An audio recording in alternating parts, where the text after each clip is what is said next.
Muy bien. Muy buenas tardes, amigos de la librería Anticuaria Juárez. ¿Cómo están?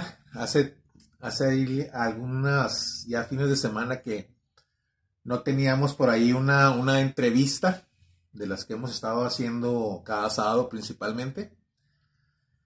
Pero bueno, las entrevistas, fíjense que se van dando conforme hacemos contacto aquí con nuestros amigos bibliófilos que vienen aquí a la librería, ¿sí? Donde Rodolfo Martínez, que nos acompaña ahorita aquí en la librería, con él se dio, ahí por ahí nos vimos hace unos 2 o 3 días y le platicábamos sobre ese tipo de entrevistas, ¿verdad? Rodolfo es una de las personas que nos visitan aquí frecuentemente, ya tiene varios años aquí viniendo y se caracteriza por comprar libros, para mí muy interesantes desde el punto de vista que él lee precisamente lo que yo no leo mucho, ¿sí? Es como mi talón de Aquiles, ¿verdad? Porque a veces nos concentramos a leer más historia, más filosofía, más teología, y en ciertos géneros pues no los abordamos. Entonces, me gustaría, Rodolfo, que te presentaras aquí con nuestros amigos de Librería Anticuaria. Tenemos más o menos entre 5,000 y 6,000 personas que, déjame te digo que de diferentes partes de México y del mundo, hay gente registrada aquí siguiendo los libros que subimos a comercialización, y en este caso por esta nueva modalidad que surgió precisamente a finales del año 2024 y pues estamos dándole continuidad y le llamamos a esta sección el Club Dumas. Okay. Sí, esta es la sección del Club Dumas, donde hablamos de muchas cosas, principalmente el centro de la plática obviamente es la literatura, son los libros, ¿verdad? Ese es el centro de la plática, pero bueno, a veces ahí nos desviamos un poco y hablamos así de otras cosas que son interesantes, pero bueno, están relacionadas obviamente con el tema literario, que es la parte central de la cultura en general. La cultura en general, exactamente. Entonces, sí, exactamente, bien lo dijiste, porque aquí han venido personas que han hablado de cine, que han hablado de historia, que han hablado de muchas otras cosas. Entonces, me gustaría que a nuestros amigos de la Librería Anticuaria Juárez te presentaras aquí con ellos, por favor. Claro, con mucho gusto. Primero que nada, quiero agradecerte que estés haciendo esto conmigo. He visto entrevistas en un par de ocasiones y luego ya estar yo aquí tomando parte de una, pues es para mí un gran honor. Gracias. Mi nombre es Rodolfo Martínez, como lo dijo Ives. Mi nombre de pluma es Rodolfo Elías y tengo 55 años, soy nativo de Ciudad Juárez. Aquí nací y aquí he crecido pues la mayor parte de mi vida. Escribo, me gusta escribir, pero más que nada me gusta leer, ¿no? Como Borges se jactaba más que nada de ser escritor, se jactaba de ser lector.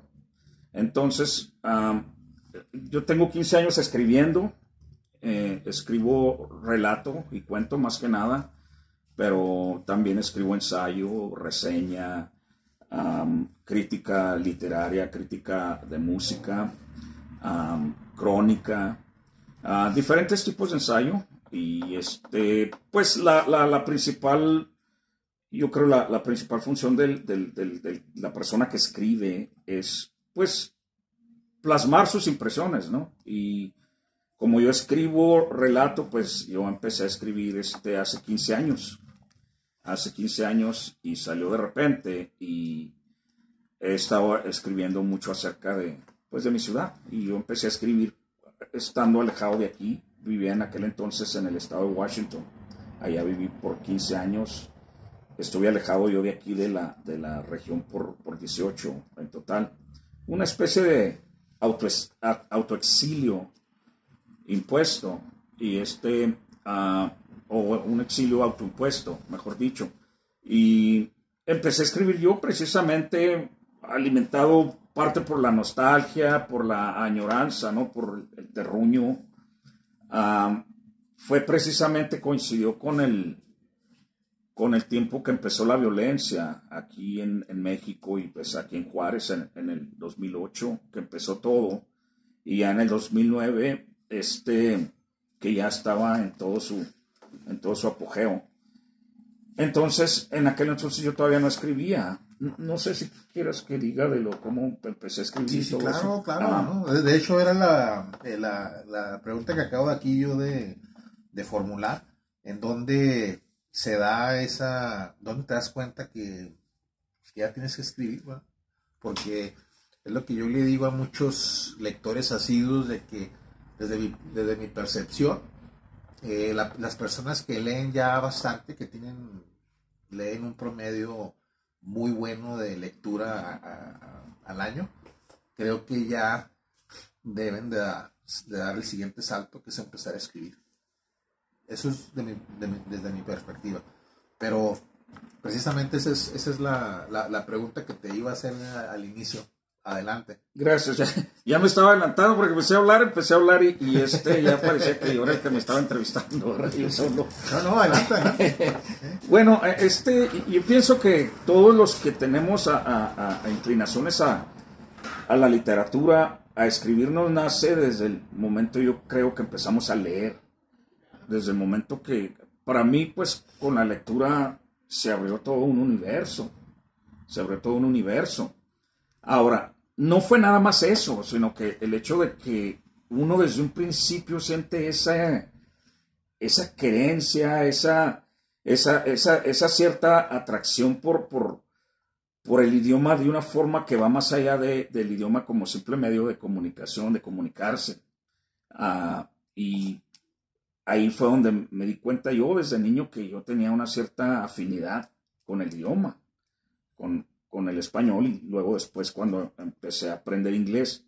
Entonces, es ahí cuando ya te das cuenta de que tú tienes de alguna forma una inclinación de querer tener contacto con el idioma, un contacto más profundo, y a la vez aprender o quieres aprender a hacer un uso diferente al mero uso de comunicarse en la comunicación ordinaria, ¿no? De la sociabilidad y todo eso. Entonces fue cuando me di cuenta yo de que tenía yo algo que me hacía querer usar el idioma de otra forma más allá de la simple comunicación. Entonces ya empiezas a leer. Empieza uno a leer, ya empieza a leer unos libros. Yo el primer libro, de hecho, que leí así con español más o menos formal fue El Calimán. Yo leía revistas, era un niño de 8 años y mi mamá me compraba revistas, los cómics, Tom y Jerry y todo eso. Y una vez me encontré ahí un montón de Calimanes que tenía mi hermano, y luego pues empecé a ojearlos y luego a leerlos, y pues me deslumbró. Y era no nada más el que usaba ya el idioma, un idioma más formal, sino que también las historias, y pues estaban ambientados en diferentes lugares históricos. Por ejemplo, me acuerdo en ese tiempo la historia que yo empecé a leer estaba desarrollada en Egipto, las pirámides, y luego el Cairo y la ciudad de Luxor y todo eso. Entonces ya después vinieron las demás lecturas, García Márquez y todo eso, y ya fue cuando la semilla se sembró, y yo pues desde jovencito decía, yo quiero ser escritor. Nunca supe si iba a poder hacerlo o no, y fue precisamente cuando yo tenía 39 años, que un día tenía una clase de antropología. Estaba tomando una clase de antropología y nos pidieron que entrevistáramos a 4 personas, y nos pidieron por etnias. Nos dijeron, por ejemplo, yo que soy hispano, me dijeron, pues, por favor, puedes entrevistar 4 personas hispanas. Y se decidía, y se me atravesó la vida, lo que haya sido. No hice las entrevistas y las tuve que inventar. Y me salieron tan bien que incluso escogieron mis entrevistas como tema de una clase. Y era toda era ficción, era pura fantasía. Pero fue cuando me di cuenta de que a lo mejor puedo hacer algo con esto. Y luego fue cuando me tocó venir aquí en el 2009, que fue cuando estaba toda la violencia en su apogeo, que estaba la ciudad sitiada y luego por el ejército y todo, y pues para mí fue como una pesadilla. Fue Para una pesadilla. todos los forenses, Sí, ya me una imagino. verdadera pesadilla. Exacto. Ajá. Ya me imagino, yo no estaba aquí, yo no vivía eso todos los días, o al menos no por un prolongado tiempo. Entonces me fui y yo iba increíblemente dolido, llevaba luto en mi alma, como dice la canción, llevaba luto, llevaba ese sentido de pérdida increíble, muchas cosas, iba padeciendo de nostalgia más que nunca, porque la ciudad que yo vi aquí ya no era la misma que yo había dejado cuando me fui en el 97. Entonces fue cuando, en ese tiempo, curiosamente quería aprender a tocar teclados, estaba aprendiendo a tocar teclados, y fue cuando tuve que decidir. Me encontré con la disyuntiva de que ¿qué voy a darle a la música o a la escritura? Y pues decidí por la escritura, porque sabía que no podía hacer las dos juntas, porque iban a exigir tiempo. Entonces fue cuando empecé a escribir y empecé con relatos. Empecé a revivir la ciudad como yo la viví, como yo la conocí, y fue como salieron pues la mayoría de esos relatos en aquellos años. Algunos otros los escribí no hace muchos años, pero fue como salieron los relatos que vienen en el libro ese que tenemos aquí. Entonces fue como escribí yo, como empecé a escribir. Curiosamente yo solía pensar que la literatura, que la escritura y la publicación de los libros en cierta forma era un ejercicio del ego del escritor, de que lo hacían en cierta forma como una forma de ostentarse, incluso inconscientemente, no que lo hicieran así de una forma pedante o de una forma demasiado arrogante, pero sí pensaba yo que a lo mejor inconscientemente el escritor decía, bueno, es que yo tengo mucho que aportar. Y ya cuando empecé a escribir me di cuenta que no, que fue cuando ya pasamos a la otra parte de mi asimilación del lenguaje, que fue como medio de expresión, ya de una expresión que en este caso todo lo que traía yo contenido en mí tenía que salir de alguna forma, y pues prácticamente empezó a salir solo con los cuentos esos que empecé a escribir. Y primero lo hice nada más como una forma de plasmarlo allí, pero ya después empecé a volver a los textos esos y a corregirlos y a limpiarlos y a elaborarlos, y fue cuando se dio pues lo demás, que fue ya cuando empecé a escribir ya de una forma formal y de una forma en que dije, bueno, esto tengo que compartirlo de una forma seria, de una forma en que ya lleve que está embestida de la cualidad artística de lo que es la literatura. Claro que para eso, pues, para llegar a ese punto, pues también tuve que pasar por muchas lecturas de libros que han sido trascendentales en mi vida, empezando con El Quijote. El Quijote lo leí a los 17 años. Y se puede decir que mi vida, en cierta forma, tiene un antes y un después del Quijote, al menos si hablamos de literatura, porque cambió mi perspectiva incluso de la vida, mi forma de apreciar a la gente. Me acuerdo, yo era un típico chavo de familia trabajadora, de familia ignorante, y pues yo era un chavo machista. Y me acuerdo con el Quijote aprendí a tener un sentido más humanista de la vida, empecé a encontrarle otro tipo de significado a mi comunicación con la gente, a mis interacciones. A mí me hizo mucho bien leer El Quijote, aparte de que pues aprendí mucho más del idioma, porque ahí estamos hablando ya de un castellano de cuando se hablaba el idioma, los tiempos del siglo de oro de la literatura, del siglo de oro español, con Quevedo, con Cervantes y todos ellos. Entonces también me acuerdo, los viejos de antes uno se reía de ellos. Me acuerdo, yo me reía de las palabras que usaba mi abuelo, y unas palabras, y decía, por ejemplo, bellaco, esa es una palabra, y yo me reía, y que los voy viendo en El Quijote, y digo, bueno, pues él es el que habla mejor el español que uno. Yo estaba yendo a la escuela y todo, ya me sentía muy chicho, porque como iba a la escuela y estaba aprendiendo el idioma, ¿no? Pero dije, yo fue cuando me desnudé, dije, pues al fin y al cabo ellos son los que hablan el idioma como como nació, cuando el idioma estaba bien articulado, cuando el idioma estaba bien sólido, que después empezamos a depender mucho de los modismos y de las frases hechas y todo eso hasta nuestros tiempos. Ahora la gente como que tiene una disposición muy, ¿cómo diría yo? Muy negligente para el idioma. A la gente ya no se esmera en hablar el idioma, al menos en México, porque todavía de Centroamérica para allá la gente tiene un apego todavía más, se puede decir, más natural al idioma, como que lo sienten más como parte de ellos, más que como una forma nada más de comunicarse, sino que lo sienten como parte de su experiencia diaria en la vida con la gente.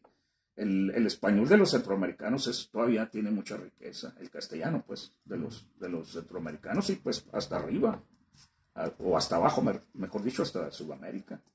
Yo pienso que todavía se habla mejor el castellano en esos países. Y aquí en México, como tenemos mucho la influencia de los Estados Unidos, pues todo empezó con los pochismos, por ejemplo, aquí en la frontera. Ahorita ya el pochismo es mucho más común que antes. Ya está en el centro de la República, oí uno mucho a la gente usar términos que hace 20, 30 años a ellos los escandalizaba cuando los oían de nosotros, y ahora los usan ellos también. Con muchas palabras descompuestas del idioma que no son pochismos, pero que se descompusieron como una forma de querer usar el lenguaje de una forma más holgada, ¿no? Más fácil. Y fue ahí donde empezó en cierta forma el deterioro. Pero es un deterioro que ha tomado tiempo a través de los años, de las décadas. Pero es ahí donde me fijo yo que desafortunadamente la gente cada vez va perdiendo más su capacidad de hablar apropiadamente. Incluso los universitarios. Y es triste. Pero, una vez más, cada quien usa los medios que tienen para sobrevivir o para vivir, para hacer su vida más accesible, más fácil, ¿no? Y pues el español, yo creo, hablar el idioma como no es una necesidad el español, el idioma no es un artículo de primera necesidad, como diríamos. Por eso. Así que tiene sentido. Es triste, pero a la misma vez tiene sentido. Es parte de cómo el tiempo pasa y cómo las costumbres y cómo todo tiene sus orígenes, ¿no? En un punto en que hay un antes y un después, y pues aquí yo creo se ha dado más con cada vez la influencia que tienen más los Estados Unidos a través de los medios, de los medios sociales y todo eso. Cada vez como que eso como que en cierta forma aceleró muchas cosas con las redes sociales y todo eso. Pienso yo. En tu caso, tú, por ejemplo, ¿te sientes influenciado por la cultura norteamericana o estadounidense? Sí, desde el punto de vista cultural. Desde luego que sí, pues sobre todo porque vivimos en la frontera, ¿no? De hecho, a veces los fronterizos hacemos alarde de esa influencia, ¿no?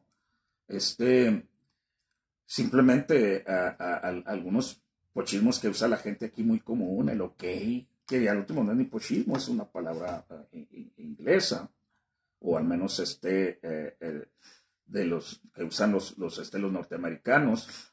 Pero sí, de hecho, sí, pues sí, yo sí me siento muy influido por el solo hecho de haber crecido en frontera, muy influido, y incluso muchas palabras que a través del tiempo se han adaptado al castellano. Por ejemplo, palabras en mi campo de trabajo, por ejemplo, palabras como resiliente.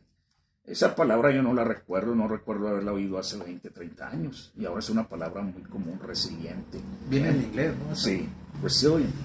O la palabra empoderado, también, que es una palabra que uso mucho yo en mi... También viene del inglés. También, empower. Así de que son muchas palabras ya que se están adaptando y ya se miran como palabras propias del idioma del castellano. Así de que todo sigue un proceso. Por eso pues no vale la pena quejarse, porque después de todo los tiempos pasan y las costumbres y las dinámicas de una sociedad cambian. Y pues como parte de esas dinámicas que cambian está el lenguaje, ¿no? El idioma. De hecho, el inglés también de los norteamericanos no es el mismo ahora al que era hace 30, 40 años tampoco. También ellos están sufriendo eso. Sí, eso lo descubrí.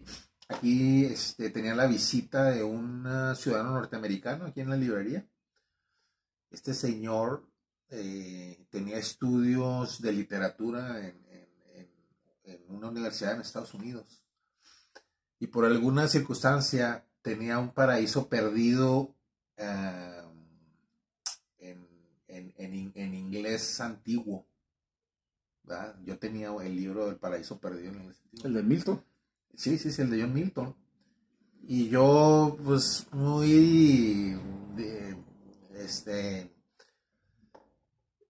yo muy confiado de que pues, ahorita lo empiezo a leer y lo traduzco, porque pues he leído otras novelas en inglés y todo, ¿sí? Y no he tenido ningún problema en leer en inglés, ¿sí? Pero pues cuando empiezo a leer ese paraíso perdido de John Milton en inglés antiguo, por así decirlo, me sorprendí de que estaba siendo yo incapaz de poder traducir ese libro. Entonces llega este señor, ¿verdad?, con estudios literarios de Estados Unidos, y le pregunté, oye, a ver, dime por qué este inglés que está aquí en este libro no se me hace muy común. Le dije, porque pues yo por lo regular cualquier libro contemporáneo en inglés lo puedo leer, ¿sí? Y lo puedo traducir. Y lo ve y lo revisa y dice, no, y ves, este libro, te puedo decir que el 50 o el 60% de los norteamericanos nacidos allá tampoco lo pueden leer. Así es, así es, así es. Sí, o sea, es el origen de la lengua, ¿no? Sí. ¿Verdad? O sea, cómo es donde entra esa evolución, esos cambios, ¿no?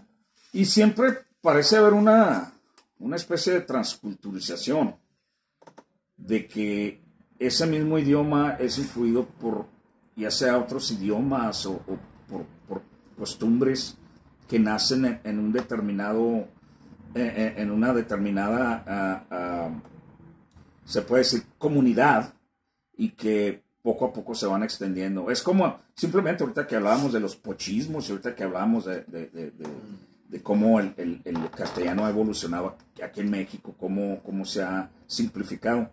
Bueno, pues también en España ahorita están bien influidos por el castellano que hablamos nosotros en México. Y recurren mucho al pochismo también, recurren mucho yo veo palabras que yo casi juraría que son palabras de uso, en aquellos años eran de uso exclusivo aquí en México. Y ahora las usan allá también. Así de que siempre va a tener que ver, pienso yo, con una forma de transculturización. Como que todos y más ahora con las redes sociales y todo eso, las telecomunicaciones, nos estamos influyendo unos a otros. No siempre para bien, desafortunadamente, pero al fin y al cabo, pues es lo que está pasando y tenemos que adaptarnos, ¿no? Porque de nada nos sirve oponernos. Yo personalmente, precisamente este libro, el de relatos, el que te traje hoy, yo quise escribir historias desarrolladas en Juárez y que alguien que lo leyera esas historias como estar leyendo una historia que está desarrollada en Madrid, en Buenos Aires, en cualquier lugar. Por eso uso un lenguaje formal, un lenguaje castizo hasta cierto punto. Y en las únicas partes donde uso el lenguaje coloquial es en los diálogos. En los diálogos es donde sí, pues claro, tengo que hablar como habla la gente, ¿no? Tampoco bueno, voy a poner un diálogo de dos juarenses con un español, con un castellano formal. Pero fuera de allí, ¿por qué? Porque lo adopté como mi estilo, es parte de mi estilo de escribir. Y hay gente que me ha llamado la atención y que me han dicho, ¿por qué así? Pues les digo, bueno, ¿por qué no? Porque si lees una historia cuarense, por lo general, si te fijas, siempre va a ser, como parte del relato, como parte de la expresión, va a ser el argot juarense, el caló juarense. Y hay unos que están muy bien logrados, hay otros que no están tan bien logrados porque la persona que los está escribiendo no tiene muy buen dominio del idioma coloquial. Uno de los que pienso yo que sí está muy bien logrado, siempre que he leído cuentos de él, relatos de él, me impresiona mucho, es Rubén Moreno Valenzuela. Sí. Pero no quiero adueñarme de la conversación. No, pues es que la entrevista es tuya, ¿verdad?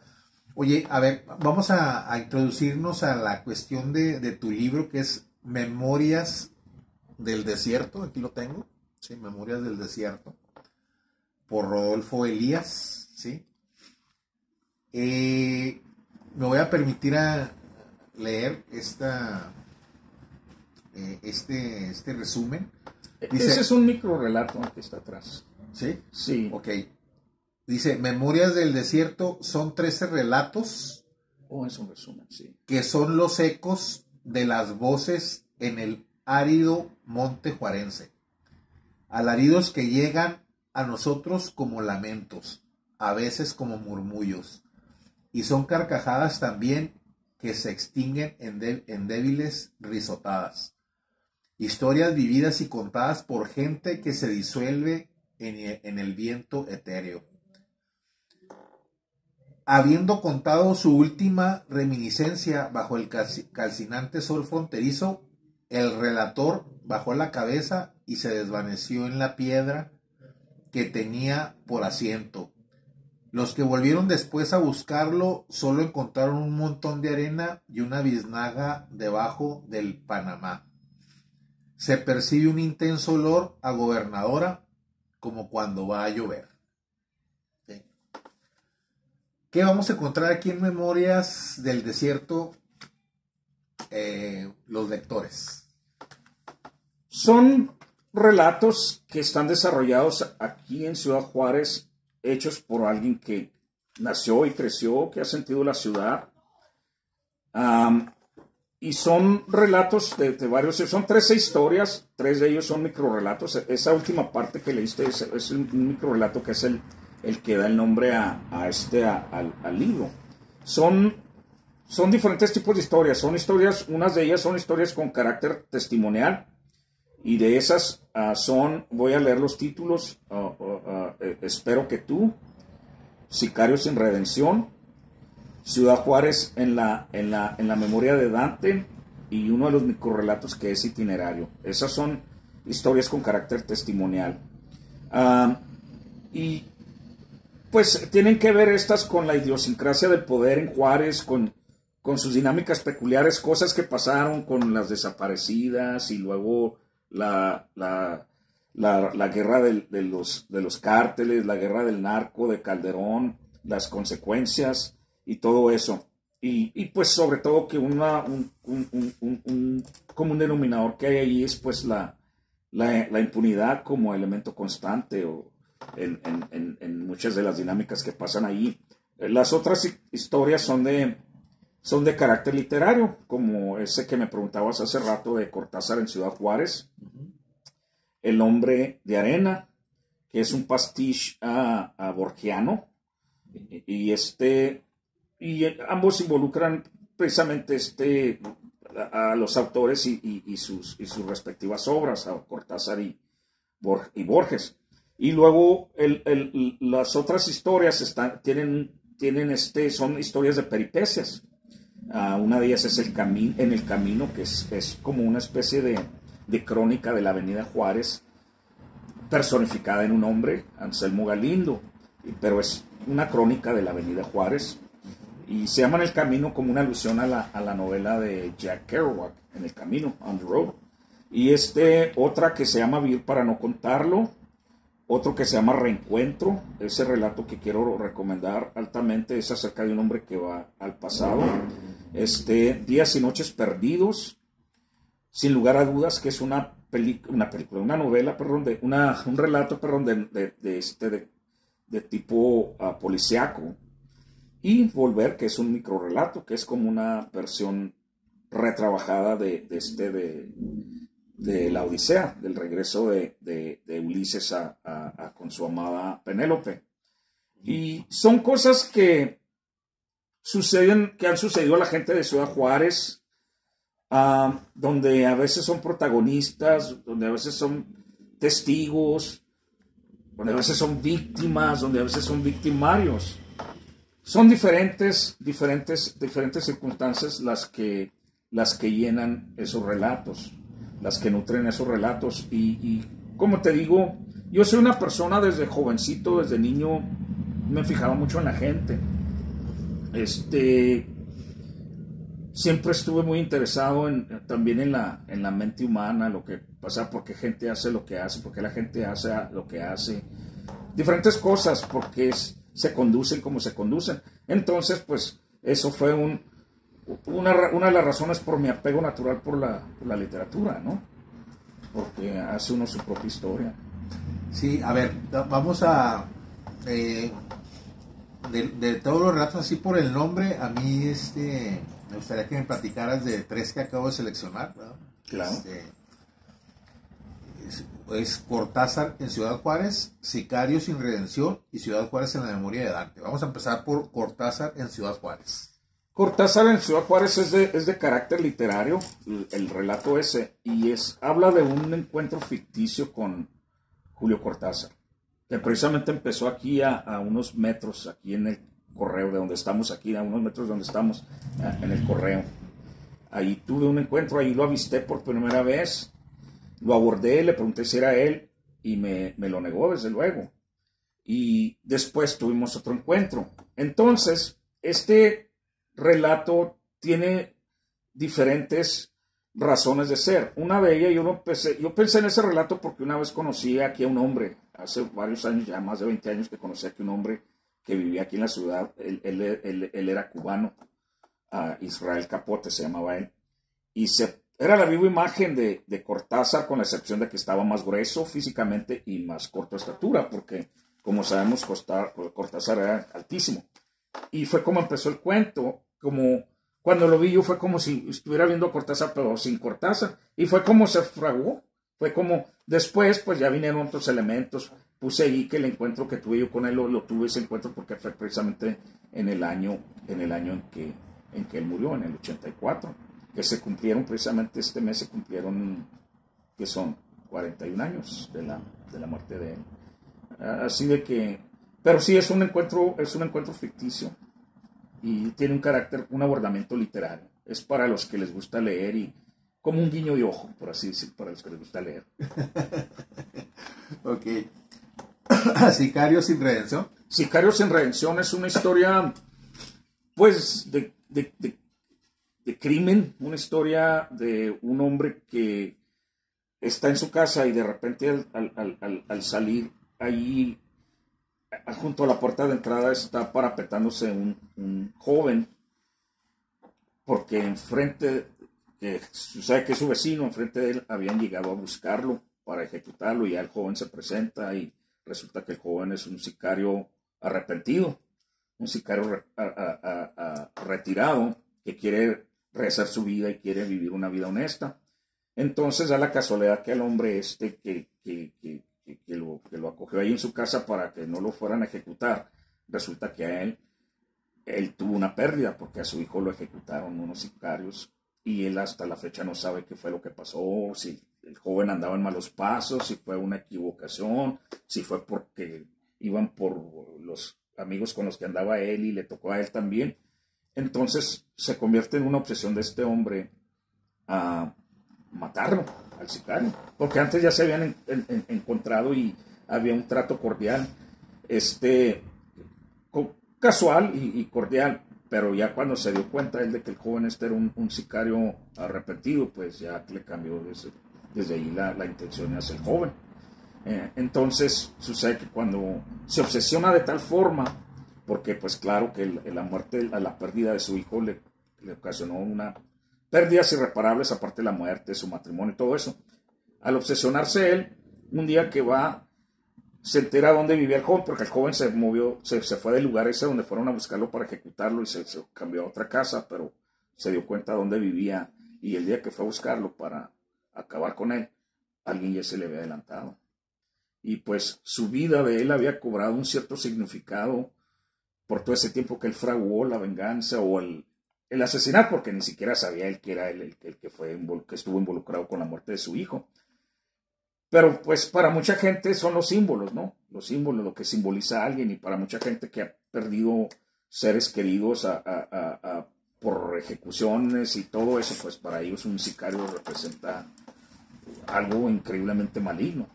Entonces se le adelantaron y pues ahí otra vez pierde sentido su vida. Esa es la moraleja de la historia. Es una moraleja que después de que él puso tanto trabajo emocional en perseguir la venganza, de repente se le adelantan y pues lo despojan otra vez de su sentido de vivir. Sí.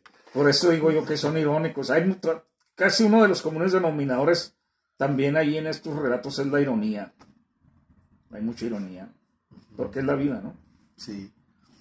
Oye, ¿y Ciudad Juárez en la memoria de Dante? Ciudad Juárez en la memoria de Dante es como una especie de se puede decir no de resumen, pero ahí en esa historia, para armar esa historia, junté en el mismo personaje, en su mismo entorno familiar, junté todas las dinámicas que pasaron en Juárez desde el 93 hasta la fecha. En el 93 que fue cuando empezaron a encontrarse los primeros cuerpos de las jóvenes desaparecidas, y todo lo que eso conlleva, ¿no?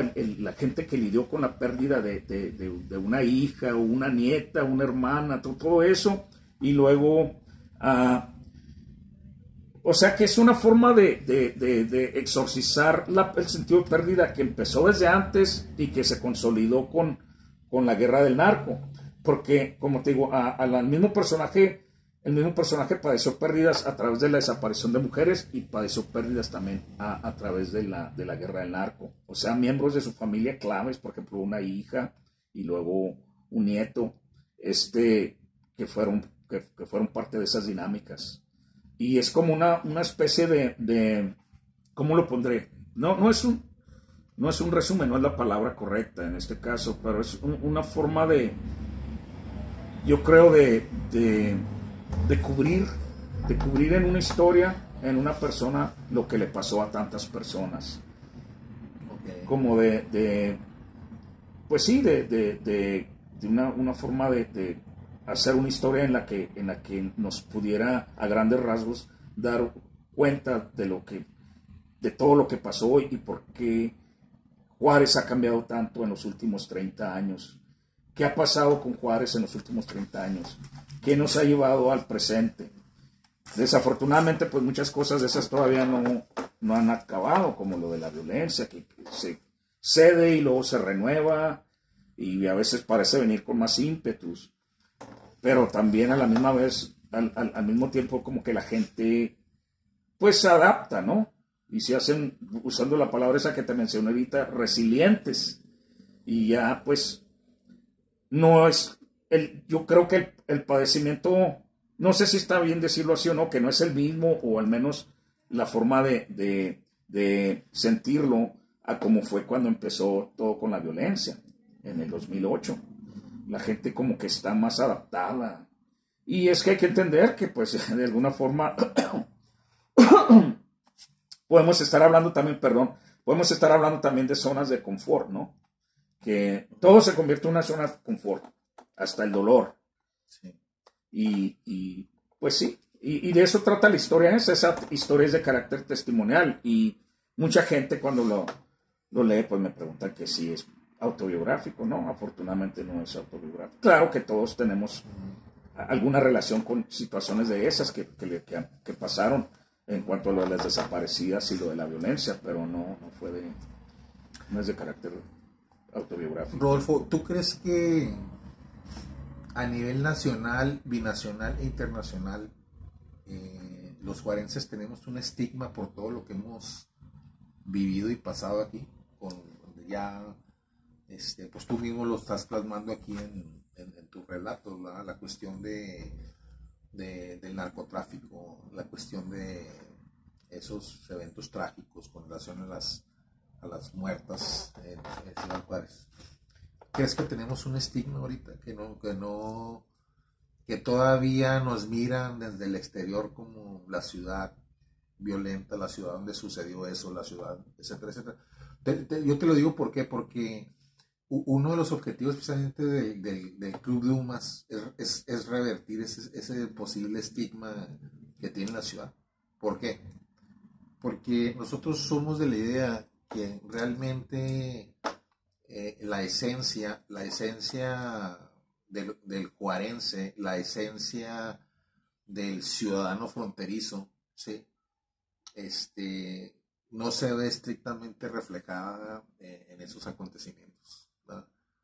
Y creo que como ciudad, como ciudadanos, ¿verdad? Debemos de trabajar en el sentido de decirle al mundo que que nosotros no somos esos sucesos trágicos, al final de cuentas, ¿verdad? Entonces, eso es uno de los objetivos que nosotros queremos aquí en este tipo de entrevistas, ¿sí? Entonces, ¿crees que tú todavía tenemos ese estigma en el mundo sobre Juárez, nuestra ciudad y los juarenses? Existe todavía, pienso yo, hasta cierto punto, hasta cierto nivel, pero también, al igual que pasó con la gente local, se suavizó, como que la gente se adaptó a oír lo que estaba pasando, porque desafortunadamente todo eso pues nos puso en el mapa. Antes Juárez, existía el conocimiento de Juárez en diferentes partes del mundo por el hecho de que lo que escribían muchos gringos, ¿no? De la ciudad donde venían a divertirse, hay, por ejemplo, canciones, la canción de Bob Dylan, Just Like Tom Thumb's Blues, que es acerca de un encuentro que tuvo aquí en Juárez, los escritores beat, todos esos, y pues existía Hay una a Yale en Ciudad Juárez, ¿no? También de otro rockero. No quiero cómo se llama, que toca en las cárceles y que estuvo preso en una cárcel de Ciudad Juárez. Nada más que no me acuerdo ahorita. Me quiero acordar, yo también, no me acuerdo. Es que hay mucha leyenda, hay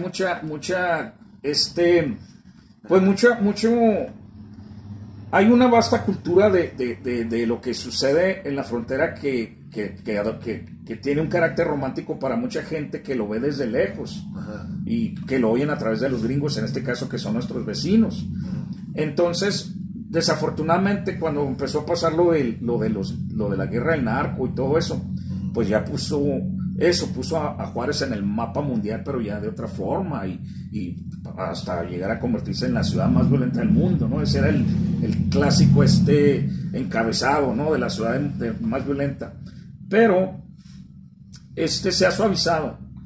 Y eso que ustedes dicen que quieren hacer con el Club de UMAS está muy bien, y está pasando a través de las redes sociales que mucha gente sabe que lo que pasó en Juárez no es lo que define a los juarenses en el sentido de pensar en ellos como gente desalmada, propensa a la violencia, sino que saben que esto ya tiene que ver con el poder que no es nada más el poder del crimen organizado y el poder de los de los del bajo mundo que de repente surgen y se adueñan de la realidad, sino que saben bien que el poder como tal, de que los altos oficiales de los gobiernos que están coludidos en muchas de las triquiñuelas que están pasando, Entonces, por eso a los juarenses ya no los miran como unos villanos, sino que los miran como víctimas, pero a la misma vez hay una cierta admiración, porque los ven como gente como sobrevivientes, o supervivientes, perdón, como supervivientes. Y es cierto, ¿no? Sí. La verdad, a mí no me gusta que me vean como un superviviente. O sea, no. Te voy a decir por qué. Porque desafortunadamente, y no sucede nada más en Ciudad Juárez, yo creo que a nivel internacional, a nivel mundial, siempre la mala nota es la que vende, ¿no? En los medios de comunicación. ¿Sí? El amarillismo, siempre el ¿no? crimen, siempre eso es lo que vende. ¿Sí? O sea, realmente la esencia de una ciudad, de sus ciudadanos, no está plasmada en notas periodísticas, no está plasmada en las noticias. Sí, son cosas que suceden y son parte de la realidad, ¿verdad? Pero yo realmente no me gusta que nos clasifiquen como sobrevivientes, ¿verdad? No, o sea, el mensaje que queremos dar a todos los que nos escuchen aquí, es que el juarense es una persona capaz, el juarense es una persona que tiene la cultura del esfuerzo, la cultura de salir adelante por sus propios conocimientos, sus propios medios, su propio ímpetu, que el juarense tiene la capacidad de desarrollarse en cualquier ciudad a nivel internacional, ¿verdad? Eso le da su contacto con los Estados Unidos, ¿verdad? Con el medio fronterizo que hay, ¿no? Entonces, ese para mí es el juarense que yo quiero proyectar al mundo, ¿sí? Porque realmente eso se da, Rodolfo, en diferentes medios, ¿eh? Sí. O sea, en medios intelectuales, en medios científicos, en medios culturales, en medios políticos, o sea, el juarense tiene en medios artísticos, incluso ahorita hay juarenses en orquestas filarmónicas en algunas partes del mundo. Oh, sí. Sí. Entonces, ¿verdad? Entonces, no me gusta lo de superviviente, sobreviviente, sino que más bien véanos como personas que tenemos las cualidades suficientes para desarrollar cualquier cosa positiva a nivel internacional. No, sí es cierto. Y ya me imagino, pienso yo que una de las razones por las que objetas tú al hecho de que nos vean como supervivientes o sobrevivientes es porque al ser eso estamos siendo agentes pasivos, ¿no? Y no somos agentes pasivos, somos agentes activos. Sí, o sea, no estamos llorando lo que nos sucedió y vivimos mucha violencia. O sea, que somos víctimas y nada más, ¿verdad? No somos víctimas, no, tienes razón. Y yo estoy contigo en eso. Así es como lo percibo yo, al fin y al cabo a lo mejor no es, pero lo que yo sí sé es de que no nos miran como unos villanos y no nos miran como una subraza, por así decir, valga el barbarismo. Nos miran como dices tú, como seres humanos que de alguna forma también buscan la trascendencia, ¿no? Como cualquiera otros. Y precisamente, volviendo a lo que dices tú, por eso mis relatos los quise hacer de esa forma, porque quise sacar el relato juarense del contexto local, del contexto, pues nada más regionalista, costumbrista, en el que nada más se habla de él como hablamos, como dicen que hablamos y pues como una especie de submundo, como una especie de bajo mundo, mejor dicho. Sino que, por eso dije yo, quiero que alguien que lea de Juárez como si estuvieran leyendo de Madrid o de Buenos Aires. Y que Juárez se sienta como tal, no que se sienta nada más como un arrabal. una ciudad arrabalera completamente. Y por eso quise hacer eso, para que la gente lo ponga en ese contexto y no nomás lo miren con ese pintoresquismo, porque hay mucha gente mira... Pintoresquismo provinciano, ¿no? Sí, exacto, sí. Provinciano. Yo cuando escucho a mis amigos de la Ciudad de México, no, es que es de provincia, yo digo, sí, soy provinciano. Sí. Pues sí, pero sí. pienso yo que... O sea, no sé si es arrogancia, pero yo pienso yo que nuestro provincianismo es muy especial porque somos frontera también, y mal que bien, pero hay muchas cosas que nosotros vemos diferentes que el provinciano promedio, y que incluso que el capitalino mismo. Yo pienso que a veces no conocemos nuestra historia, ¿no? Rod. Exacto. O sea, realmente, en veces cuando te sientes inseguro en eso, en un diálogo o en una conferencia con quien tú quieras, ¿sí? Pues yo invito a que conozcan cuál es la historia de los 40, ¿verdad? Exacto. Sí. Oye, o sea, bueno, ya entro a mi tema que no quiero entrar, pero tú revisas la historia de la ciudad y lo que ha hecho en el desarrollo de este país y vas a encontrar esos trascendentales. Olvídate. ¿Sí? Olvídate. ¿Verdad? Para los que aquí me escuchan, aquí fue la capital de México. Aquí fue Ciudad Juárez. Aquí fue la capital de México. Pregúntense por qué fue la capital de México aquí. Pregúntense por qué aquí se firmaron los tratados de Ciudad Juárez, ¿verdad? Donde el régimen de Porfirio Díaz se desmoronó por el movimiento revolucionario en el estado de Chihuahua, principalmente en Ciudad Juárez. Entonces, no conocemos ese bagaje, ese antecedente del ciudadano fronterizo, ¿verdad? La Revolución Mexicana se fragua aquí en El Paso, Texas. Sí, es cierto. Esa es la realidad. Es cierto. ¿verdad? Es cierto. Toda la tenebra se hizo aquí en El Paso, Texas. ¿Sí? A mí se me hizo muy significativo. ¿Sabes por qué surge eso? ¿Sabes por qué surge eso? Porque eran ciudadanos que tenían el contacto con los Estados Unidos y que dentro de su pensamiento dijeron, ¿por qué en México no sucede lo que sí sucede en Estados Unidos? ¿Sí? O sea, por eso nosotros, los ciudadanos juarenses, ciudadanos fronterizos, tenemos el contacto de dos sociedades diferentes, ¿verdad? Y eso nos da nos da una perspicacia y un pensamiento diferente al común denominador a nivel nacional. Sí. Entonces, por eso es el mensaje aquí, al menos desde el punto de vista no de mis invitados como tú, sino desde el punto de vista individual, no señores, el juarense es materia y aparte, ¿verdad? ¿En qué? En cualquier tema que nos quieran poner. Fíjate, eso que estás diciendo tú, ni yo. En la escritura, yo no sabía tú eres un ejemplo. ¿Sí? Tú eres un ejemplo. Aquí está la producción intelectual, la producción literaria. ¿Sí?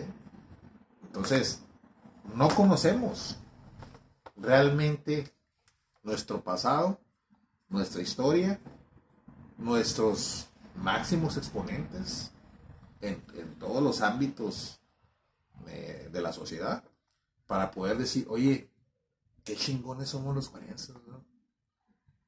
A lo mejor me van a acusar ahí algunos detractores de que no, tú estás formando un super juarense nietzscheano, ¿no? Nietzscheano. Sí. Pero hace falta. No, hace falta eso. Pero realmente es que así es. Sí. O sea, ya no debemos de permitir, ¿verdad?, que tengamos ese estigma de ciudad y de juarense. Fíjate, o sea, me estás dando una lección a mí también, porque muchas de las cosas que estás diciendo, y lo que decía cuando te iba a interrumpir, pues por algo Juárez también acabó aquí, ¿no? Porque por algo se llama Ciudad Juárez, no es casualidad. Ahora, eso que estás diciendo, ni yo mismo lo sabía, pero es que sabes que todo eso ha estado suprimido por muchos años. Acuérdate que México, una de las cosas que ha definido este país en una enorme medida es el hecho de el centralismo. Y nosotros hemos estado muy suprimidos por siempre. Por eso te digo, desafortunadamente apenas ahora Juárez puso, apenas la violencia, eso que pasó con lo del narco, puso a Juárez en el mapa, pero ¿por qué? Porque nos han suprimido. Pero como dices tú, Juárez ha aportado mucho, y como dices tú, en cualquier medio, simplemente el medio con el que estoy más familiarizado yo, el medio artístico, por ejemplo. El gran compositor de México, sobre todo los compositores, es Juan Gabriel, como lo pongas. Yo no soy un fanático de él, pero si te pones a ver lo vasto de su obra, la forma en que está hecha, no solamente como por su comercialismo, sino tiene todo un bagaje musical de trasfondo que tú no oyes en nadie más. Exactamente. Y pues él se hizo aquí en Juárez, el mejor cómico de México. Algunos dicen que es Cantinflas. Bueno, si no es el mejor, al menos el segundo mejor, Tintán. Fíjate. Y sí, pues sí, y simplemente pues muchos de los grandes hombres en México de una u otra forma tuvieron algo que ver con Ciudad Juárez. Y por ejemplo, eso que dices, que aquí se fraguó la Revolución Mexicana. Y la Revolución Mexicana, pues hay un antes y un después en la historia mexicana. Muchos le quieren quitar su mérito, muchos quieren seguir la enseñanza de Ríos, el libro aquel que escribió, la Revolucioncita Mexicana, pero realmente la gente no conoce. Es otro de los problemas, que la gente no conoce su historia y no conoce muchas cosas que pasaron, y muchos de las aportaciones de la Revolución Mexicana. Y mucha gente lo quiere minimizar. Dice, no, es lo mismo porque tú sabes lo que pasó con la fundación del PRI y todo eso, pero aún así simplemente nos ponemos a pensar de Centroamérica para acá, para allá, está caracterizado Latinoamérica por las guerras de guerrillas, los golpes de Estado, por las dictaduras. Todo México padeció, todo Latinoamérica padeció eso, y México, mientras todos esos países, desde los más grandes como Brasil y Argentina hasta los más pequeños como Guatemala y El Salvador, México de alguna forma gozó de cierta tranquilidad, de cierta paz. Así es. Y hay una razón por la que pasó así. Así de que, pero la gente no piensa en eso, y la gente nada más piensa en lo negativo. La gente a veces contribuye a que la demás gente nomás le vea el lado negativo, o tenga ese estigma hacia Ciudad Juárez, ¿no? Como la ciudad horrenda esa donde matan y entierran. Desafortunadamente, algo que quisiera señalar acerca de es de que la cubierta está diseñada por un amigo mío. Él es un artista y diseñador juarense radicado en California, pero él hizo la cubierta. Un talento juarense allá. Exacto. Que se desarrolló en California. Exacto. Ah, y mira, ahí está la prueba de lo que estoy diciendo. Exacto. ¿Sí? Me gustaría un día investigar a ver qué. ¿Te imaginas cuántos juarenses no andarán en todo el mundo haciendo cosas importantes? Olvídate. ¿Verdad? Olvídate, sí. O sea, no sabemos realmente. Es que lo que tiene el juarense, que precisamente yo creo por eso mismo, de que no se ostenta mucho, no piensa mucho en eso, tienen un bajo perfil.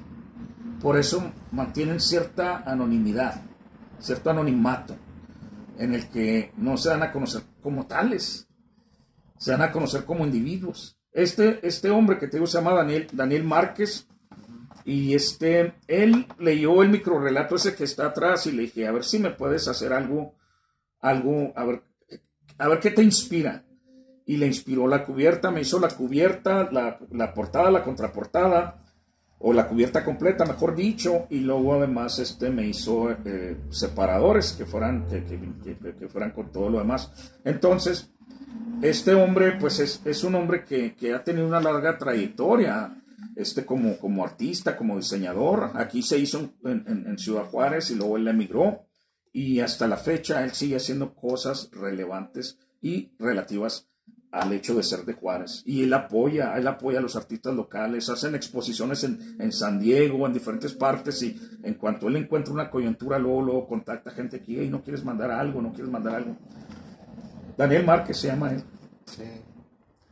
Somos gente del desierto, Rodolfo. A mucha honra diría yo, porque este desierto, el desierto pues es símbolo, es sinónimo de aridez, es sinónimo de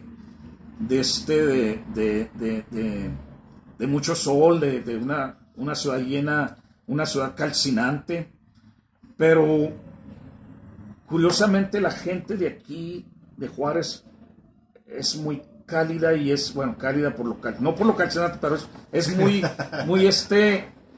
no es para nada seca, no es para nada, la gente de aquí de Juárez no, cuando tú convives con ellos no sientes esa aridez, sino que sientes ese carácter efusivo que solo se da con la gente que no solamente ha hecho lo mejor de sus circunstancias, sino que es gente que se adapta a las circunstancias que sean y no hace de ello una especie de bagaje que cargan con él y que siempre lo sientes a modo de resentimiento, a modo de amargura. No, que de hecho es en lo que yo estoy en desacuerdo con lo que escribió Octavio Paz. No escribió de los juarenses como tales, pero él escribió, por ejemplo, de los pachucos, y pues tú sabes, Juárez se caracterizó por sus pachucos en aquellos años, y cómo los pone como tipos resentidos, como tipos acomplejados.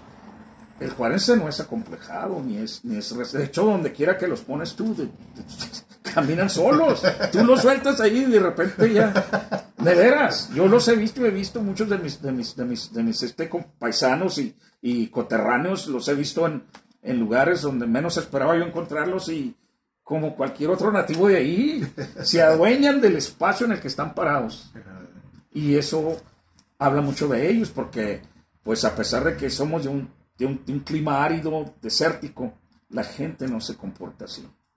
La gente no te cierra la puerta en la cara cuando así tocas y pides un vaso de agua o aunque sea una dirección, lo que sea.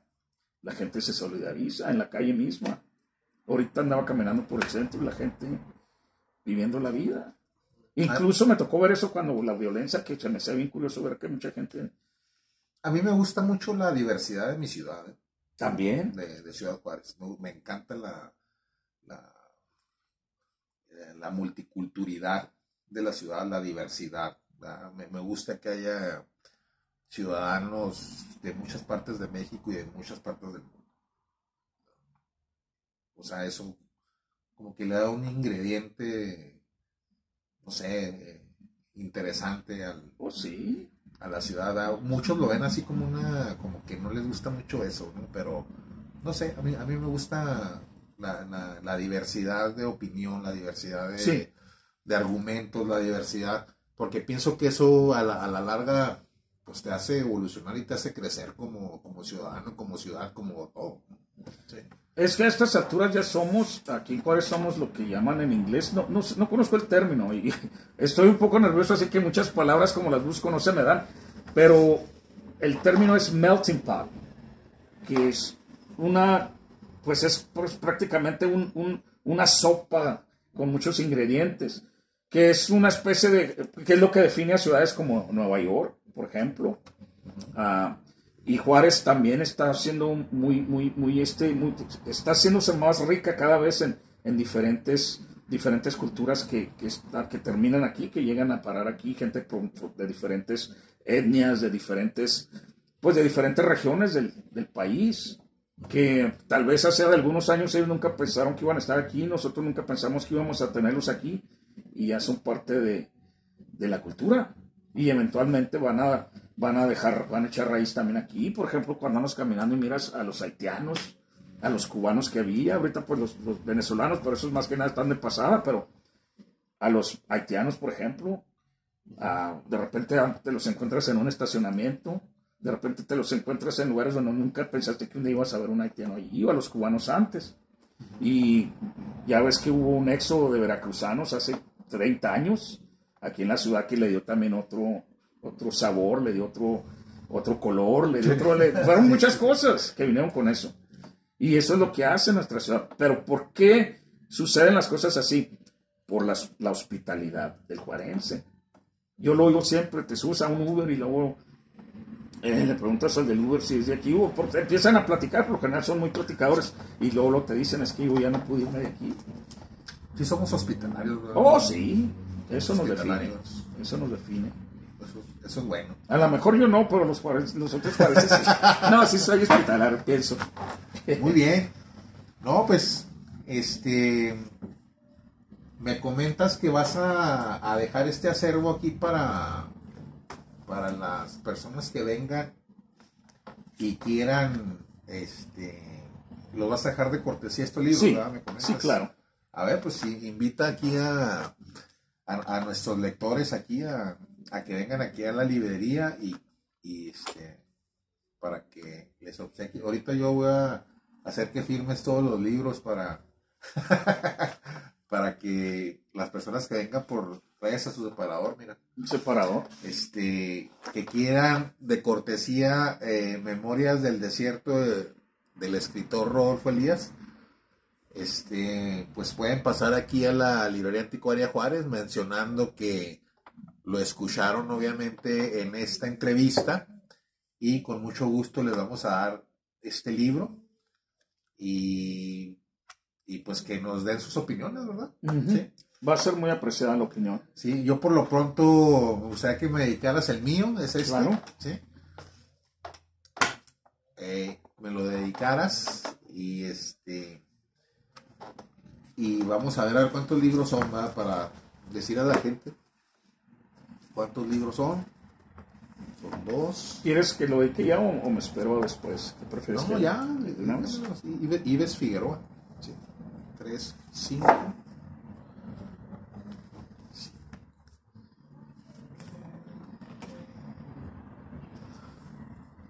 Son 14 libros. 3, 4, 6, 7, 8, 9, 10, 11, 12, 13, 14. Pues son 14 libros, amigos. Las primeras 14 personas que vengan aquí a la librería, ¿verdad? Mencionando pues esta invitación, les va, por parte de Rodolfo Elías, se les va a obsequiar Memorias en el Desierto. Son 14, hay 14 para los primeros 14 personas que nos pidan este libro. Aquí con mucho gusto pues los dejó Rodolfo Elías, Memorias del Desierto. ¿Sí? ¿Y qué más vamos a esperar más adelante, Rodolfo? ¿Verdad? Porque, como dice el dicho, publica o perece. Así es, ¿verdad? El escritor tiene que estar escribiendo porque si no, pues perece, ¿no? Sí, claro. Sí. Que dicen renovarse o morir, ¿no? Ajá. Y pienso que el escritor tiene que evolucionar, ¿no? Que es una forma de renovación. Sí, pienso, ya tengo el material para otro libro de relatos. Van a ser también en su mayoría relatos desarrollados en Juárez, pero va a haber algún otro ya de tipo más general. O sea, que no va a ser precisamente la historia juarense o en el entorno juarense. Y también tengo para el futuro, no muy lejano, una pequeña edición más reducida de un libro también de ensayos. Estoy colaborando para la revista en línea El Cuaderno, que está basada en Asturias, España. Ellos me publican diferentes tipos de ensayos, diferentes tipos de artículos, reseña, crítica literaria, crítica musical, crónica. O sea, has tenido escritos ya publicados en España. Sí, también. Es lo que estamos hablando. Y es de lo que... Es la versatilidad del juarense. Exacto, porque fíjate que realmente eso fue lo que me abrió las puertas en esa revista, el ser juarense. Porque conocía yo... Había un blog que estaba hecho por una mujer española, ella, Idara Fernández se apellida. El chiste es que una vez le puse un comentario y fue cuando empezaba yo a escribir. Entonces ella me dijo, le dije, ¿cómo le hago para empezar a sacar lo que escribo? Me dijo, haz un blog y ahí empiezas. Entonces hice un blog que ya no existe, entonces ella leyó algo de lo que escribí. Y una vez que hicieron un número especial con este de Juárez. Me dijo que si quería colaborar. Ya, pues de hecho, la historia con la que colaboré es la que viene aquí, Ciudad Juárez en la memoria de Dante. Este relato lo escribí como una forma de, pues, sobre pedido, prácticamente. Okay. Entonces, sí, escribo... Ya usé el ok. Hablando de la transculturización, ¿no? Sí. Pero es que así hablamos y se nos oye bien, ¿no? Porque de hecho, pues ese es el lenguaje, en toda parte, todo el lenguaje está, porque si te fijas, lees un libro, por ejemplo, de una novela de Dostoyevsky, y te vas a fijar que vas a ver francés ahí, porque en aquel entonces francés era como el inglés y ahora, al menos en aquella parte del mundo. O sea, ya también el ruso, que era el idioma original de las novelas de Dostoyevsky, ya estaba siendo influido por el francés. Y así pasaba.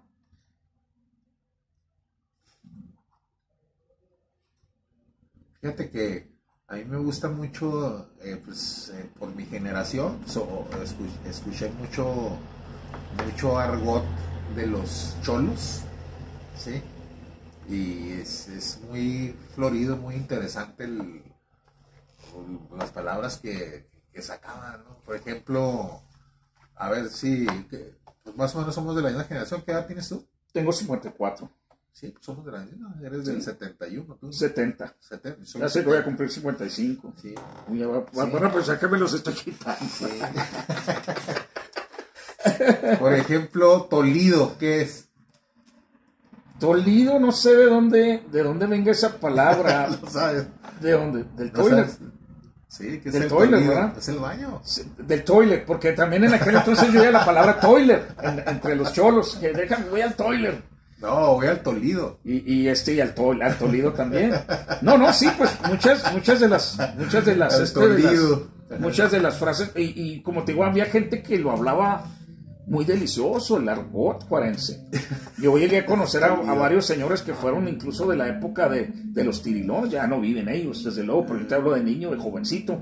Y digo, olvídate, ¿qué andas haciendo? No, hombre, lo hablaban de una forma deliciosísima, que no se veían mal. A pesar de que era un español descompuesto, a pesar de que era un español influido por el inglés, pero no, pues es que tenemos nuestra prosapia como juarenses, ¿no? Entonces, ¿en qué estás pensando ahorita? ¿Qué proyecto sigue? Porque pues esto ya, Memoria del Desierto, ya presentaste en algún lado tu libro.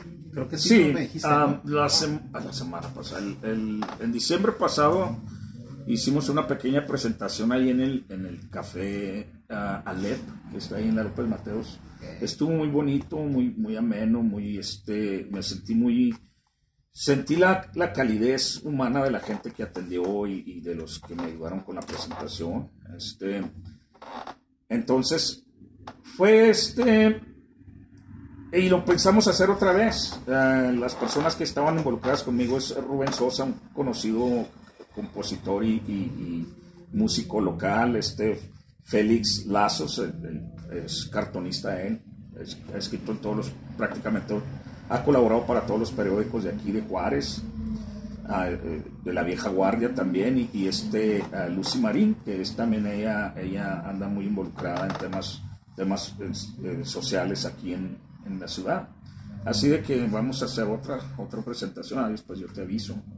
Pero te quiero agradecer por darme la oportunidad, tú sabes, de ponerme aquí enfrente de la gente y pues, decirles quién soy y que ando ofreciendo. Realmente no es algo que miro yo como algo que sea mucho que vaya a contribuir muchísimo a lo que ya existe. Pero si quieren olvidarse un rato de la vida, si quieren por un momento pensar en nuestra ciudad como lo que ha sido verdaderamente y no como nos la han querido poner, es una buena forma de recrearse, es un buen esparcimiento. Así de que, no porque sea yo el autor, pero pienso que algo van a encontrar ahí con lo que se identifiquen y algo que les haga sentir bien por un momento. No, y pues al final de cuentas, pues es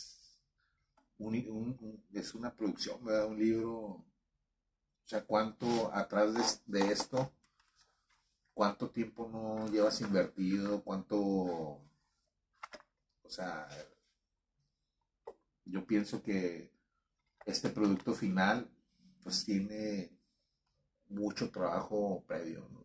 Sí, mucho trabajo importante, mucho tiempo que le tuviste que dar a eso, ¿no? Y eso es la cuestión aquí de ponerse a escribir, ¿no? Ahorita que llegaste, pues justamente estoy trabajando en lo que yo pretendo que sea mi primer libro, ¿no? Porque cada vez que llega aquí un escritor como tú y ya veo su libro, pues es que hay un mensaje subliminal que dice que ya me estoy tardando en sacar mi libro, ¿no? Sí. Muy bien. ¿Qué le puedes decir a las personas que nos están escuchando ahorita, que ya son personas que leen en menor o mayor grado y que ya quieran dar el salto a ponerse a escribir? ¿Qué les recomendarías? Pues que oigan que escuchen a su yo pensante, pero que escuchen más que nada a su corazón. Todos tenemos una historia que decir, todos, cual más cual menos, independientemente que si tenemos la inquietud de escribir o no, pero si han sentido alguna vez esa tentación de hacerlo, o sea, si han sentido esa cosquilla de querer hacerlo, pues escuchen a su corazón y pues hay mucha tela donde cortar porque todos tenemos una historia que contar, todos tenemos vivencias. Cada obra de arte, cualquier obra de arte, sea música, sea literatura, sea lo que sea, viene llena trae un bagaje de experiencia humana y todos la tenemos. Así de que ¿Y qué tienen que hacer para dar ese primer paso? Escribir y poco a poco se le empieza a soltar más la mano. O en este caso el teclado, ¿no? Los dedos. Escribir es el primer paso se da escribiendo. El primer paso, ¿no? Escribiendo. Sí. Tienen que escribir. Escribir. Y ya después se ponen a corregir o ya después se ponen a deshacerse. Ya no existe eso de tirar los papeles en el cesto de la basura, porque pues ya todo es en computadora. Es más fácil escribir. De hecho, háganlo, es más fácil, ya no hay excusa, porque antes uno tenía que corregir algo y tenía que volver a empezar, que en la máquina y todo eso. Ahora no, pues uno nomás borra. Y luego ya si quiere uno mover algo, pues el copy and paste y todo eso. Así que no hay una buena razón por la cual no seguir sus inquietudes literarias. Empiecen a escribir y ya después las cosas empiezan a pasar solas, pero escribir es el primer paso. Nadie empieza escribiendo, nadie empieza sabiendo escribir, nadie es un escritor hasta que escribe y escribe y escribe. Sí, es que tienes que dar ese primer paso y decir, a ver, pues aquí voy a hacer una cuartilla. Sí. ¿Verdad? Exacto. Y luego es cuando se da uno cuenta que, no sabía yo que podía hacer esto, porque nunca lo había intentado. Es como te digo, cuando yo tuve que... Bueno, y cuando tengan la duda de, bueno, ¿qué voy a escribir? ¿Un cuento? ¿Novela? ¿Un ensayo? ¿Cómo podrían ellos Pues... encauzarse? Parece ser que lo mío es esto. Es que hay que entender que un cuento, por ejemplo... Porque yo, por ejemplo, lo que estoy escribiendo ahorita es ensayo histórico. Y eso es lo tuyo. Sí. Pero tú, ¿cómo sabes? A lo mejor de repente no puedes escribir un relato, porque nunca lo has intentado, ¿verdad? No, nunca lo he intentado. Por eso estoy escribiendo un ensayo histórico porque es lo que me gusta. Sí. No digo que no pueda escribir otra cosa después, ¿verdad? Claro. No me cierro. Claro. Pero pues primero estoy escribiendo esa historia que quiero contar, como la acabas de decir ahorita tú. Y tú escribes, tú trabajas con hechos. Que quiero contar. Sí, yo trabajo con hechos. Con hechos y con datos. Exacto. Y uno trabaja con la imaginación. Sí. Porque incluso los hechos, uno los de alguna forma, no voy a decir los manipulas, pero de alguna forma los moldea. Leo los hechos y luego ya los encuadro a mi relato. Exacto. Sí. Pues el siguiente paso... Yo leo los hechos porque quiero darle a la comunidad otro hecho que se relaciona con todos esos hechos. Ya veo. Entonces, pero es el ensayo histórico, ¿verdad? O sea, pero O sea, todo el mundo va a escribir, o sea... Ensayo histórico es una forma más informal, se puede decir, de escribir la historia, porque ya lo estás presentando de una forma más accesible. Pues yo creo que sí. Oh. Sí, porque no es historia estrictamente historia, ¿va? O sea, estoy escribiendo un ensayo relacionado con un tema histórico y que obviamente tiene referencias históricas sobre el tema que estoy desarrollando. Pues ya y ahí no hay... El paso no es muy gigante que tengas que dar para cuando empieces a escribir tu primera novela, porque ya tú tienes las bases. Sí, novela histórica, por ejemplo. Novela histórica. Sí, que eso es un género que me gusta a mí. La novela histórica es un género que me encanta a mí, la novela histórica. Ahí está. ¿Verdad? Que trae parte de verdad y otros hechos un poco más de ficción, ¿verdad? Ahí la perspectiva del escritor, o sea... Uno de las novelas históricas que he leído yo que más me impresionaron, o no sé si se le llame así, la del diario, no, el diario de la fiesta del chivo, de Mario Vargas Llosa. Él trabaja los datos y todo, hechos que pasaron, pero claro, pues le da su toque ¿cómo se dice?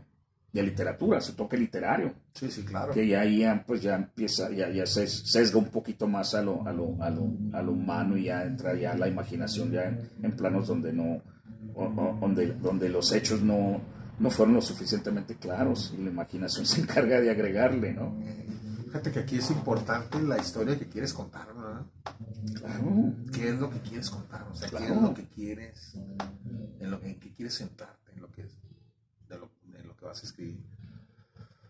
Y pues necesitamos más gente como tú, que haga algo así como eso para que le presente de regreso a lo que decías tú, que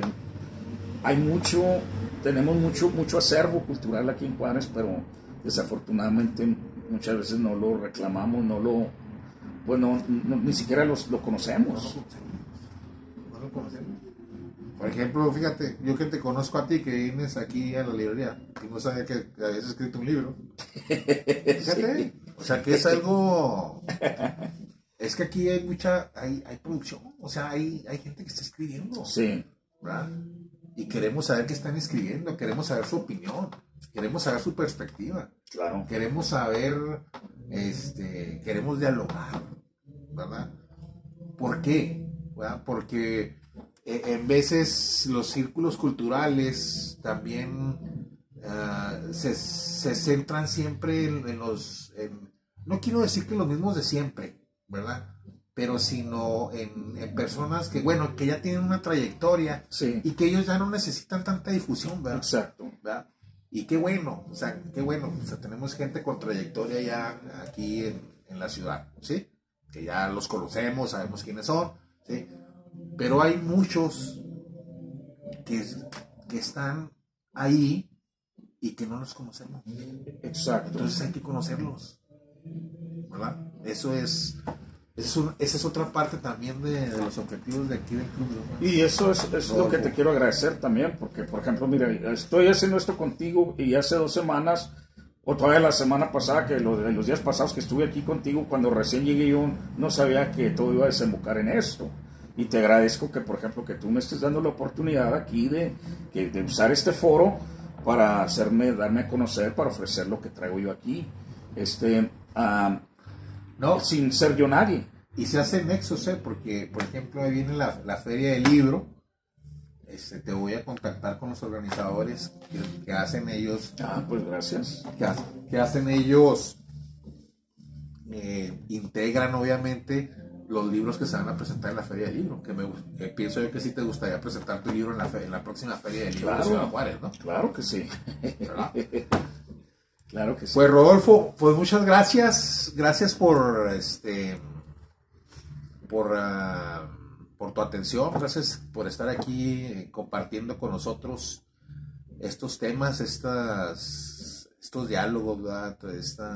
Estos comentarios que siempre para mí son muy fructíferos. Yo aprendo mucho, siempre aprendo mucho de la gente que platica aquí con nosotros. Y pues me gustaría que termináramos despidiéndonos con nuestros amigos de Librería Anticuaria Juárez, de tu parte, y seguimos aquí en contacto, ¿verdad? Y repetimos, tenemos aquí libros para los que quieran un tomo, simplemente nada más refieran que escucharon la entrevista, aunque híjole, ya la puse al final, ¿verdad? Este comentario era como a la mitad para que escucharan toda la plática, ¿no? Entonces los que van a recibir un libro van a ser los que realmente trabajaron por él, ¿no? Al escuchar toda la entrevista. No, o si no, alguien le más que al final vio los saludos finales, voy por mi libro. Sí, bueno, no, pues ahí estamos ya. Sí, así es. Gracias, amigos, gracias por su tiempo de mirar esta conversación, porque más que una entrevista yo la siento como una conversación. Así es. Y agradeciéndole aquí a Ives, y les agradezco a ustedes, y por favor, pues los invito a que pasen y agarren su ejemplar de Memorias del Desierto. Como les digo, por mínima que sea la aportación que pueda ayudarles en este libro, si es con una pequeña anécdota que lean allí o lo que sea, ya es algo que los haga pensar un poco diferente, al menos en ese momento de la vida. Y los invito a que vengan por él, y después pues aquí vamos a estar en contacto, y ojalá que pues se animen los que quieran venir por su ejemplar. Y gracias otra vez. Oye, Rodolfo, me dices que aquí venía un correo tuyo electrónico, por si quieres comentarte. El libro tiene también, imprimí también separadores.